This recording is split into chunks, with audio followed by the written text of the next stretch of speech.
नमस्कार, news one India देख रहे हैं आप। आपके साथ मैं हूं ऋतु। बुलेटिन की शुरुआत करते हैं। लोकसभा चुनाव 2024 से पहले भारतीय जनता पार्टी ने मुसलमानों को साधने का पूरा खाका तैयार कर लिया है। आपको बता दें कि बीजेपी अल्पसंख्यक मोर्चा आज से देश भर में मुसलमानों के साथ जनसंपर्क अभियान कर रहा है। यह अभियान कई चरणों में चलेगा। इसके साथ साथ आपको बता दें कि पहले चरण में 14 राज्यों को चिन्हित किया गया है। इनके 64 जिलों में यह अभियान चलाया जाएगा। इन राज्यों में जम्मू कश्मीर, दिल्ली, गोवा, हरियाणा, पश्चिम बंगाल, उत्तर प्रदेश, तमिलनाडु, तेलंगाना, मध्य प्रदेश, लद्दाख, महाराष्ट्र, केरल और बिहार शामिल है। बता दें कि पिछले महीने बीजेपी की राष्ट्रीय कार्यकारिणी की बैठक हुई थी, जिसमें प्रधानमंत्री नरेंद्र मोदी ने अल्पसंख्यक समुदाय को पार्टी के साथ जोड़ने का आह्वान किया था। खासतौर से पसमानदा मुसलमानों को बीजेपी के खेमे में लाने की अपील की थी। इस कार्यक्रम के लिए पार्टी ने मजबूत तैयारी की है। पार्टी ने पहले ही नेशनल टीम बनाने के साथ राष्ट्रीय प्रभारी भी चुन लिए हैं।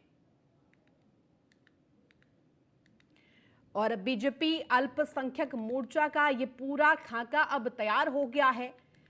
बीजेपी की इस वक्त नजर 64 जिलों पर, जहां बीजेपी ने ये प्लानिंग तैयार की है, जिसके जरिए इस अभियान के तहत मुसलमानों को साधा जाएगा।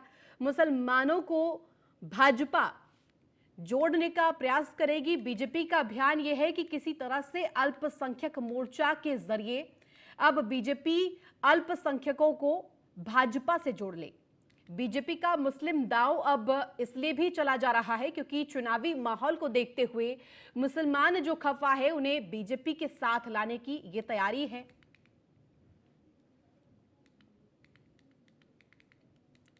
और लगातार जिस तरह से एक एक कर प्लानिंग की अब डिटेल्स भी सामने आने लगी है। जिन जगहों पर बीजेपी की पकड़ कमजोर है, खासतौर पर जहां मुसलमान बाहुल्य क्षेत्र है, उधर बीजेपी का खाका तैयार करने के लिए, बीजेपी की पकड़ को, पैठ को मजबूत करने के लिए ये खासा दाव बीजेपी चल रही है। आपको बता दें कि लगातार इस प्रयास के जरिए ये कोशिश की जा रही है कि जिस तरह से प्रधानमंत्री नरेंद्र मोदी ने आह्वान किया था कि अल्पसंख्यकों को बीजेपी से जोड़ा जाए, जिससे कि उनकी जीत सुनिश्चित हो सके। अब उसी के तहत अब ये बड़ी कवायद की जा रही है।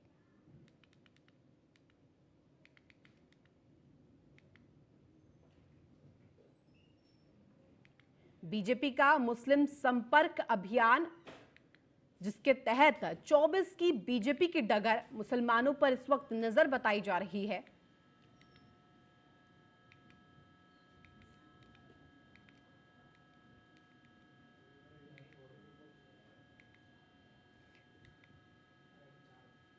और इसी खबर पर अधिक चर्चा के लिए हमारे साथ खास लोग, खास मेहमान जुड़ेंगे। उनका परिचय आपसे करवा दें। सपा की तरफ से प्रवक्ता अभिषेक राय हमारे साथ जुड़ गए हैं, फाजिल अहमद मुस्लिम स्कॉलर हमारे साथ जुड़ गए हैं, और डॉक्टर मोहम्मद आमीन पॉलिटिकल एक्सपर्ट हमारे साथ जुड़े हैं। इन सभी का तारुफ आपसे हमने कराया। अब एक एक करके इन सभी की राय इस जनसंपर्क अभियान से जुड़ी हुई हम जानना चाहेंगे। सबसे पहले मैं अभिषेक राय का रुख करना चाहूंगी। जिस तरह से अभिषेक जी, जिस तरह से बीजेपी ये दाव, ये पैतरा आजमा रही है चुनावी माहौल के तहत, अब बीजेपी ये कोशिश कर रही है कि अल्पसंख्यकों के बीच में किस तरह से पैठ जमाई जाए, किस तरह से सपा का इस पर रुख है? ऋतु जी, अपना प्रश्न वापस से एक बार दोहरा देंगी? बिल्कुल अभिषेक जी, मैं आपसे समझना चाह रही थी, जिस तरह से बीजेपी अब अल्पसंख्यकों में अपनी पैठ जमाना चाह रही है, अब इस जनसंपर्क अभियान के तहत 64 जिलों में जाकर अब धरातल पर बीजेपी को मजबूती दिलाने का प्रयास कर रही है, किस तरह से सपा ले रही है? क्या आपको कोई, आपकी पार्टी में कोई तिलमिलाहट इसको लेकर? पहली चीज तो मैं अभिषेक वाजपेयी हूँ और अभिषेक राय जी हमारे ठीक है, माफ कीजिएगा अभिषेक। ठीक है। सबसे बड़ी चीज ऋतु जी ये है कि देखिए, समाजवादी पार्टी को कोई भी फर्क नहीं पड़ता। भारतीय जनता पार्टी की अपना इंटेंशन है कि किसी साथ नहीं करना चाहती है, लेकिन देखने वाली बात यहाँ पे ये हमेशा दोहरे चरित्र की पार्टी ही हमेशा मुसलमानों के ऊपर हमेशा से प्रहार करती रही है, उनको किसी भी प्रकार की बुनियादी सुविधाएं तक नहीं दे पाई है। आप देखिए कि हाल ही के प्रकरण में कई सारी उन्होंने योजनाओं को बंद कर दिया कि स्कॉलर्स आती थी वहां वो भी बंद कर दिया।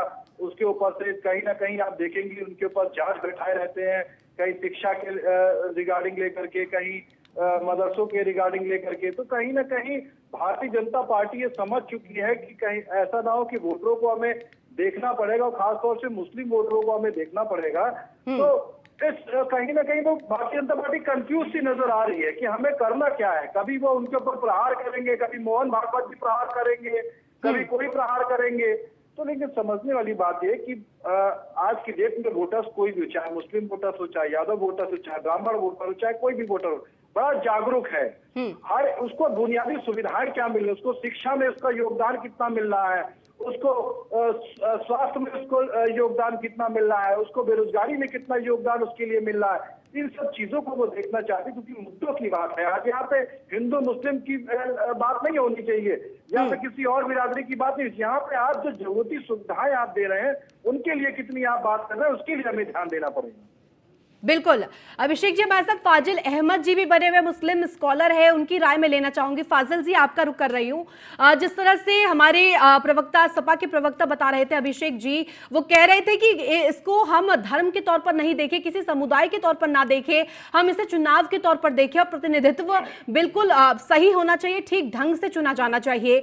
आपकी क्या राय है? मुस्लिमों की जिस तरह से धरातल पर स्थिति है इस वक्त, ये कहा जाता है कि कॉग्निटिव तौर पर बीजेपी हिंदुओं को प्रमोट करती आई है, बीजेपी कहीं ना कहीं मुसलमानों से खफा खफा नजर आती है। क्या आपका टेक है इस पर?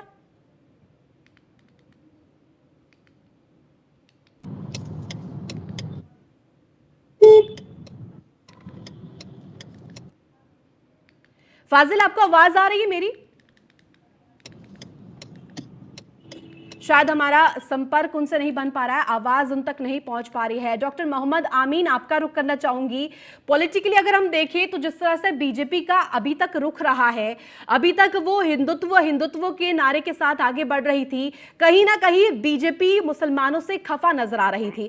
लेकिन अब क्योंकि 20% आबादी वाली 20% समुदाय की याद बीजेपी को आ गई है, किस तरह से आप देख रहे हैं, क्या ये पैतरा है? बात से पहन के समाजवादी पार्टी श्री मोहन भागवत उल्टी बात करते हैं। इनको अभी अध्ययन करके आना चाहिए था कि समाजवादी पार्टी को, स्पोक्समैन को, कि भगवंत अभी जो भगवत जी ने कहा था, ये कहा था कि ऐसे अगर खोदे जाएंगे बनारस के लिए, कि अगर खोदे जाएंगे तो हर जगह कुछ ना कुछ मंदिर के अवशेष मिलेंगे। तो इस मुद्दे को यहीं पर दबा देना चाहिए, और हमें अब सभी को, ये हमारे ही वंशज हैं, इनको सबको साथ लेके चलना है। ये आरएसएस की सोच है। और आप देखिए कि जब से प्राइम मिनिस्टर बने हैं मोदी जी 14 से, उनका यही एक नारा था, सबका साथ, सबका विकास और सबके लिए। आप इस बात से भी एग्री करेंगे कि देखिए, जो अपोजिशन पार्टियों में, चाहे कांग्रेस रही हो, चाहे समाजवादी रही हो, या और भी कोई पार्टियां रही हो, उन्होंने हमेशा अलग अलग करके रखा है सबको।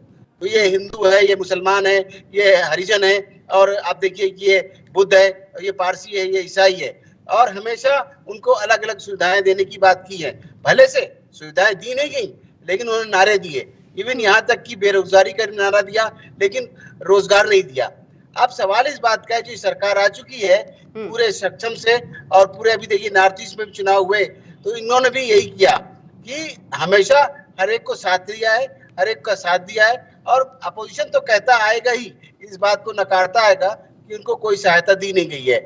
ऐसा नहीं है, वहां भी क्रिश्चियनिटी थी नॉर्थ ईस्ट में, मुस्लिम्स भी हैं। देखिए त्रिपुरा में भी देखिए, उन्होंने एक एमएलए को अपने बस में लिया जो कि लेफ्ट पार्टी का था, और वो उनके यहाँ जीत के, मैं समझता हूँ, मंत्री भी बनेगा त्रिपुरा में। तो ऐसा नहीं है, वो उन इलाकों में मैंने देखा है, चाहे मेघालय हो, त्रिपुरा हो, या नागालैंड हो, मैं वहाँ गया भी हूँ, देखा भी है वहाँ की स्थिति।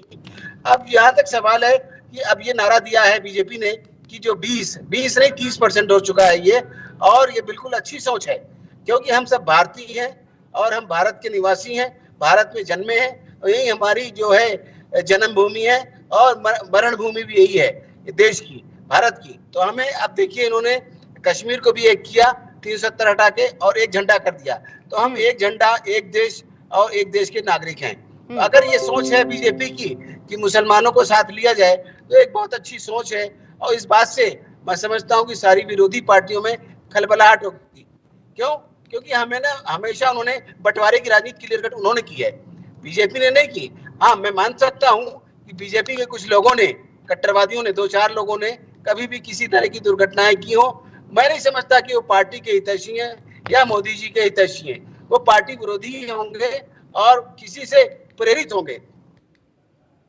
ठीक है, क्या मोहम्मद प्रेरित आमीन होंगे जी इस तरह हमारे के साथ काम किए फाजिल होंगे जी भी जुड़े या हुए हैं, कैसे? मुस्लिम स्कॉलर के तौर पर जी, उनकी राय लेना भी जरूरी हाँ, है। फाजिल जी, जी, आपका रुख करना चाहूंगी, पहले जी, आपको मेरी आवाज आ रही है? शायद आपने म्यूट कर रखा है, आप अनम्यूट हो जाएंगे तो शायद आप तक आवाज पहुंच पाए और आपकी भी आवाज यहां तक आ पाए।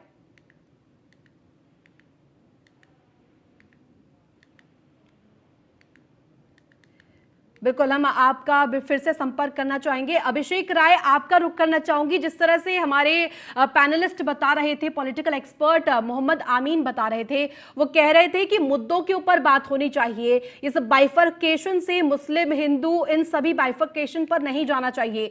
क्या आपका भी यही मानना है? क्योंकि पीएम नरेंद्र मोदी सबका साथ सबका विश्वास को साथ लेकर चलते हैं, हर बार इस नारे के तहत वो आगे कवायद करते हुए दिखाई देते हैं, लेकिन क्या धरातल पर स्थिति यही है या धरातल पर स्थिति कुछ और है? देखिए, हो सकता है कि हमारे मित्र अभी बड़े भाई बड़ी बड़ी बातें बोल रहे थे, वो काफी प्रभावित होंगे, बिल्कुल ठीक बातें होना भी चाहिए। लेकिन समझने वाली बात यह है कि जो जैसा वो कह रहे थे, जैसा वो छवि दिखाने की कोशिश कर रहे थे, कहीं पे भी ऐसी छवि है नहीं। आपको याद होगा कि पूर्व की घटना आपको याद दिला दूं कि अयोध्या या बाराबंकी की घटना थी, जहाँ पे एक भारतीय जनता पार्टी के कार्यकर्ता ने मांस का टुकड़ा मस्जिद पे फेंक दिया था। तो वो क्या था? मोहम्मद आमीन जी को बताना चाहिए कि वो क्या हिंदू मुस्लिम दंगे को भड़काने का रूप नहीं दिया गया था?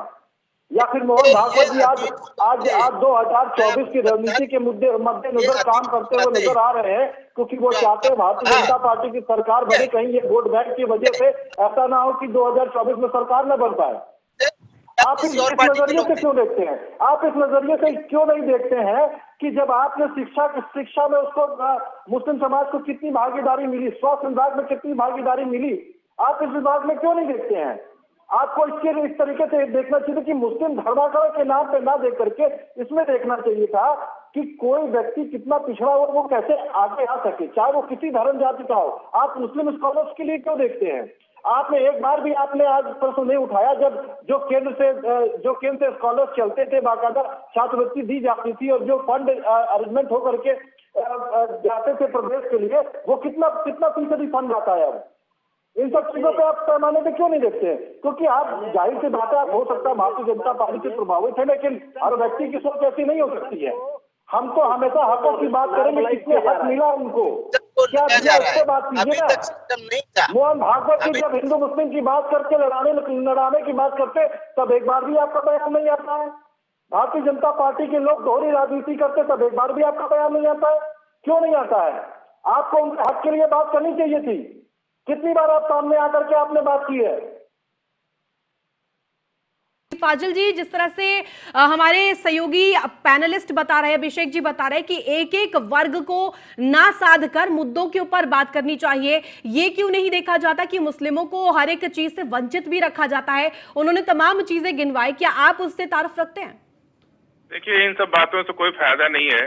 देश की राजनीति सुविधा पे और व्यवस्था पे नहीं चलती है। देश की राजनीति एक दूसरे को नीचा दिखाने पे चलती है और देश की राजनीति जात धर्म मजहब पे चलती है।